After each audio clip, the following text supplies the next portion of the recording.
1 పేతురు 2:9, 1 Peter 2:9. అయితే మీరు చీకటిలో నుండి ఆశ్చర్యకరమైన తన వెలుగులోనికి మిమ్మును పిలిచిన వాని గుణాతిశయములను ప్రచురము చేయు నిమిత్తము, ఆశ్చర్యకరమైన వెలుగులోనికి మమ్మల్ని రప్పించాడంట. అంటే చీకటిలోంచి ఎందులోకి వచ్చామంట? ఆశ్చర్యకరమైన వెలుగులోకి వచ్చాను. Marvellous light, you are marvellous. నీకు తెలియదు, if you go on the streets, మిమ్మల్ని స్పిరిట్ రెల్మ్ లో చూస్తే you will be very bright in the kingdom. ఈ భూమి మీద కూడా the devil will see, oh these are shining people, bright people. You don't know. ఇంకోటి ఏంటంట, రాజులైన యాజక సమూహం, రాయల్ ప్రీస్ట్హుడ్. ఇంతకు ముందు దేవుణ్ణి మనం ఆరాధించలేము, ఆయన ముట్టుకోలేము, మనం ప్రార్థన చేయలేము, ఏమీ చేయలేము. ఎవరు చేసేవారు? యాజకుడు. ఎవరైనా మనసాన్ని ముట్టుకుంటే ఏమైపోయేవారు? ఇప్పుడు మనమే యాజకులం అయిపోయాము డైరెక్ట్ గా. I can talk to my God. You see that now. You can worship God, you can talk to God. రాజులని యాజక సమూహము. నీ ధూపం వేస్తే ఆయన వింటాడంట. తర్వాత ఏముంది?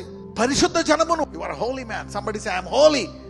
దేవుని సొత్తైన ప్రజలుడై ఉన్నారండి. ఏమని అంటారంట? దేవుని యొక్క సొత్తు.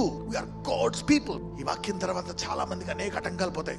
చాలా మంది మళ్ళా తెల్లగా కడగబడి మళ్ళా నూతన మార్గంలోకి వెళ్ళిపోతారు. ఇరుకు ద్వారా అటు ఇటు అన్ని రోడ్ రకరకాల బాటల నుంచి మళ్ళీ అందరూ ఈ రోజు హైవే ఎక్కుతున్నారు. ఈ రోజు entering into highway today. Talk to neighbour and say congratulations, you are entering into new highway అని.